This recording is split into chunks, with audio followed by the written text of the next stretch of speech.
हम लंबे समय से अंतरिक्ष में एलियंस को ढूंढ रहे हैं, जिनकी खोज में हम अभी तक हमारी मिल्की वे गैलेक्सी में 5000 से ज्यादा ऐसे एक्सोप्लैनेट्स को ढूंढ चुके हैं जहां का वातावरण हमारी पृथ्वी की तरह है। इन एक्सोप्लैनेट्स और यूनिवर्स को और भी बेहतर तरीके से समझने के लिए 25 दिसंबर 2021 को नासा ने अपने सबसे powerful telescope James Webb space telescope को लॉन्च किया। यह नासा का काफी महत्वाकांक्षी मिशन था, जिसमें नासा ने करीब $10 बिलियन का खर्चा किया। जब से जेम्स वेब स्पेस टेलीस्कोप अंतरिक्ष में पहुंचा है, तभी से उसने हमें हमारे अंतरिक्ष में मौजूद तारों और ग्रहों की कई ऐसी इमेजेस दी हैं जो काफी हैरान कर देने वाली हैं। इसी दौरान वैज्ञानिकों को एक्सोप्लैनेट्स पर रिसर्च करते हुए जेम्स वेब द्वारा खींची गई कई तस्वीरों में अजीब हरकतें दिखाई दी हैं, जिन्हें देखकर ऐसा लगता है मानो इन एक्सोप्लैनेट्स पर कोई इंटेलिजेंट एलियन लाइफ मौजूद हो। इसलिए नासा ने अंतरिक्ष में एक और टेलीस्कोप को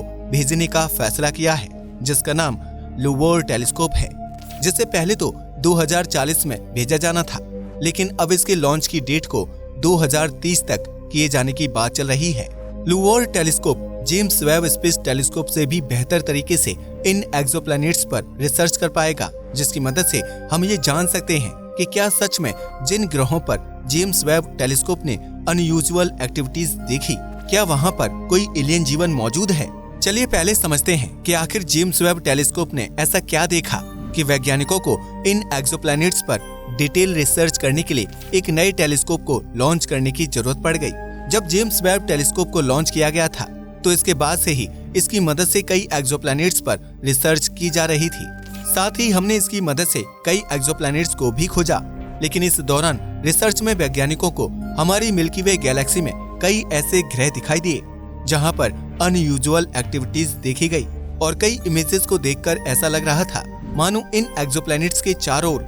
छोटे छोटे सैटेलाइट से घूम रहे हों। वैसे वैज्ञानिक इस बात को लेकर श्योर नहीं है कि यह कोई सैटेलाइट थे या फिर साधारण एस्टेरॉइड, क्योंकि जेम्स वेब टेलीस्कोप के द्वारा ली गई इमेज में भी चीजें इतनी क्लियर नहीं है, क्योंकि जेम्स वेब टेलीस्कोप इस तरह से डिजाइन किया गया है कि यह यूनिवर्स में बड़ी बड़ी गैलेक्सीज से लेकर तारों को भी देख सकता है, लेकिन इसके लिए छोटे ग्रहों की क्लियर इमेजेस लेना काफी मुश्किल हो जाता है, और अगर यह एक इमेज ले भी लेता है तो वह इतनी साफ नहीं होती कि हम उस ग्रह के ऑर्बिट में घूम रहे आर्टिफिशियल सैटेलाइट या चंद्रमा या किसी और ऑब्जेक्ट के बारे में ज्यादा कुछ जान पाएं। इसीलिए नासा ने प्लान किया है कि वह अब जेम्स वेब स्पेस टेलीस्कोप से भी ज्यादा पावरफुल लुवोर टेलीस्कोप को अंतरिक्ष में भेजेगा, जिसकी मदद से हम इन प्लैनेट्स की अच्छी इमेज तो ले ही पाएंगे, बल्कि इन प्लैनेट्स के एटमॉस्फेयर और कंपोजिशन को भी काफी बेहतर तरीके से समझ पाएंगे। चलिए समझते हैं आखिर यह लुवोर टेलीस्कोप क्या है। लुवोर टेलीस्कोप एक मल्टी वेवलेंथ स्पेस टेलीस्कोप है,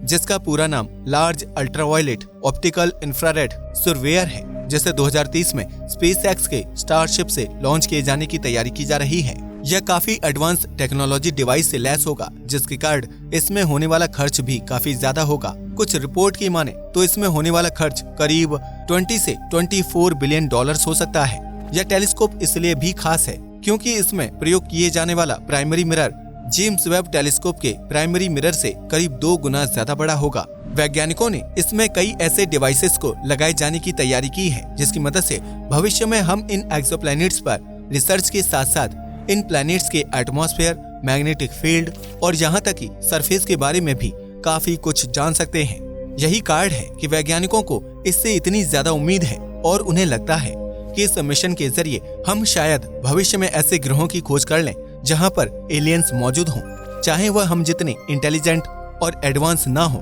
पर फिर भी हमारी पृथ्वी के अलावा किसी और प्लेनेट पर जिंदगी को ढूंढना हम इंसानों के लिए एक बड़ी उपलब्धि होगी। लुवोर टेलीस्कोप अंतरिक्ष में एलियंस ग्रहों की खोज कैसे करेगा? आपको बता दूं कि इसे एक्सोप्लैनेट की खोज करने के लिए प्लान नहीं किया गया है, बल्कि इसके जरिए हम केवल उन्हीं ग्रहों पर रिसर्च करेंगे जिन पर जेम्स वेब टेलीस्कोप में हमें कुछ अजीब दिखाई देता है। ऐसे करीब 50 ग्रहों को जेम्स वेब टेलीस्कोप ने आइडेंटिफाई किया है, जो हमारे सोलर सिस्टम के काफी करीब मौजूद हैं, जहां कुछ अनयूजुअल एक्टिविटीज हैं और इन पर रिसर्च करना जरूरी है। ऐसे ही ग्रहों को चुनकर लुवोर टेलीस्कोप द्वारा रिसर्च की जाएगी, और इसमें लगे मल्टी वेवलेंथ डिवाइसेस की मदद से उन एक्सोप्लैनेट से आने वाली लाइट एंड रेडिएशन स्पेक्ट्रम को काफी गहराई से जांचा जाएगा। जिसकी मदद से वैज्ञानिक ये तय कर पाएंगे कि उस ग्रह पर किस तरह का वातावरण है और क्या वहाँ पर पानी मौजूद है। इसके अलावा इस टेलीस्कोप में लगे डिवाइस की मदद से हम उस एक्सोप्लैनेट के सरफेस के बारे में भी काफी कुछ जान पाएंगे। इसके द्वारा वैज्ञानिक ये देख सकेंगे कि उस एक्सोप्लैनेट का इंटरनल स्ट्रक्चर कैसा है और उसकी सरफेस पर मौजूद लिक्विड पानी की मात्रा कितनी है। ये सभी चीजें हम इंसानों को एक अंदाजा देंगी कि क्या वह ग्रह एलियन जीवन के लिए सही है। वैसे आप सोच रहे होंगे कि ऐसे ग्रहों को तो हम पहले भी कई बार ढूंढ चुके हैं जहाँ का वातावरण हमारी पृथ्वी से मिलता है, पर आपको बता दूं कि सच्चाई यही है कि हमने अभी तक जितने भी एक्सोप्लैनेट्स को ढूंढा है, हमने वहां पर बस अंदाजा ही लगाया है कि उस प्लैनेट के हालात कैसे होंगे, क्योंकि हमारी टेलीस्कोप अभी इतने भी ज्यादा शक्तिशाली नहीं है कि वहां के वातावरण, एटमॉस्फेयर और सरफेस के बारे में ज्यादा कुछ जान पाएं। लेकिन इस टेलीस्कोप के जरिए हम सब चीजें करने में कामयाब हो सकेंगे। यानी यह टेलीस्कोप इन ग्रहों की स्टडी करेगा और वहाँ के एनवायरनमेंट के बारे में बताएगा, जो जानकारी लगभग सही होगी। इतना ही नहीं, इसमें लगाई गई डिवाइस की मदद से हम उस एक्सोप्लैनेट के एटमॉस्फेयर में मौजूद गैसों की मात्रा को भी जान सकते हैं। अगर हमें ऐसे प्लैनेट्स मिल जाते हैं जहां पर ऑक्सीजन, कार्बन डाइऑक्साइड और नाइट्रोजन जैसी गैस सही मात्रा में मौजूद हैं और वहां के वातावरण में कुछ अजीब एक्टिविटीज हो रही हैं, तो ये हमारे लिए एक संकेत होगा कि शायद वहां पर जीवन मौजूद है। अभी भी हम उस एक्सोप्लैनेट की ज्यादा क्लियर इमेज तो नहीं ले पाएंगे, लेकिन इससे हम ये साबित कर सकते हैं कि हमारे यूनिवर्स में इन एक्सोप्लैनेट पर एलियन जीवन मौजूद है और हम यूनिवर्स में अकेले नहीं हैं। इसके अलावा लुबोर टेलीस्कोप में नासा टैग सिग्नेचर डिटेक्टर लगाने वाली है। टैग सिग्नेचर डिटेक्टर एक ऐसी डिवाइस होता है जो अंतरिक्ष में घूम रहे टेक्नोलॉजी सिग्नल्स को डिटेक्ट करने के काबिल होगा, क्योंकि आपने देखा होगा कि हम इंसान जैसे जैसे तरक्की कर रहे हैं वैसे ही टेक्नोलॉजी का काफी ज्यादा यूज कर रहे हैं। हमारी स्पेसक्राफ्ट पूरे सोलर सिस्टम में फैले हुए हैं। हमारी पृथ्वी के चारों ओर हजारों सैटेलाइट लगातार पृथ्वी को ऑर्बिट कर रही हैं। ऐसे में हमारी टेक्नोलॉजी सिग्नल्स हमारे सोलर सिस्टम के साथ साथ हमारे यूनिवर्स में भी ट्रेवल करते रहते हैं। ऐसे में अगर कोई इंटेलिजेंट एलियन सभ्यता उन टेक्नोलॉजी सिग्नल को रिसीव करती है तो उन्हें हम इंसानों के इस यूनिवर्स में होने का पता लग जाएगा और वह इनसे हम इंसानों के बारे में भी काफी कुछ जान भी सकते हैं। यहाँ पर नासा इसी तकनीकी का प्रयोग करना चाहती है। वह चाहती है कि अगर हमारे यूनिवर्स में हमारे सोलर सिस्टम के आसपास के किसी एक्सोप्लैनेट पर कोई इंटेलिजेंट एलियन सभ्यता मौजूद है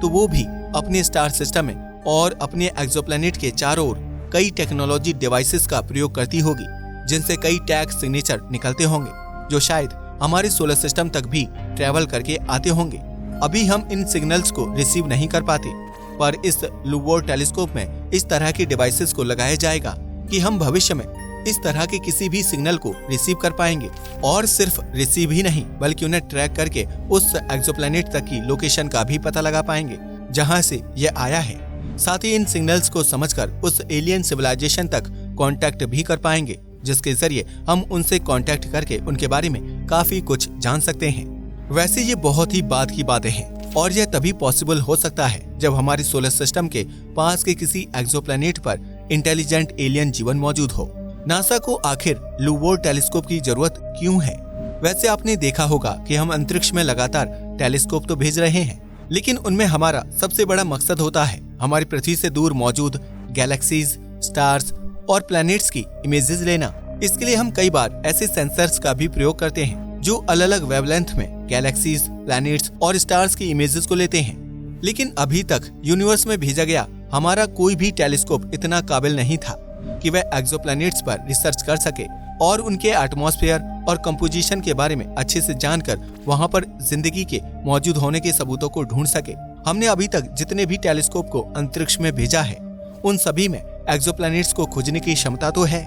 लेकिन वे उन पर रिसर्च करने के इतने काबिल नहीं है। इसलिए जेम्स वेब स्पेस टेलीस्कोप को स्पेस में भेजा गया तो इसके जरिए नासा के वैज्ञानिकों को कई इमेजेस प्राप्त हुई और उनमें उन्हें इन एक्सोप्लैनेट्स पर कुछ अजीब चीजें दिखाई दी। तो उन्हें यह पूरा यकीन हो गया है कि अब उन्हें अंतरिक्ष में ऐसे टेलीस्कोप को भेजना ही होगा जो इन एक्सोप्लैनेट के एटमॉस्फेयर और सरफेस पर रिसर्च करके ये कह सके कि एक्सोप्लैनेट्स पर आखिर सच में चल क्या रहा है और क्या यहाँ सच में कोई इंटेलिजेंट एलियन जीव मौजूद है। क्या हम एलियंस को ढूंढने के काफी करीब हैं? वैसे ऐसा कहना शायद सही नहीं होगा, पर नासा इस मिशन को अंतरिक्ष में भेजने में जितनी जल्दबाजी दिखा रहा है उसे देखकर ऐसा लगता है कि कुछ न कुछ तो अजीब जरूर है जो जेम्स वेब स्पेस टेलीस्कोप ने कैप्चर किया है और जिस पर रिसर्च करने के लिए नासा को एक एडवांस टेलीस्कोप की जरूरत है, वरना अभी जेम्स वेब टेलीस्कोप को लॉन्च किए 1 साल भी नहीं हुआ है और ऐसे में एक और मिशन को लॉन्च करने की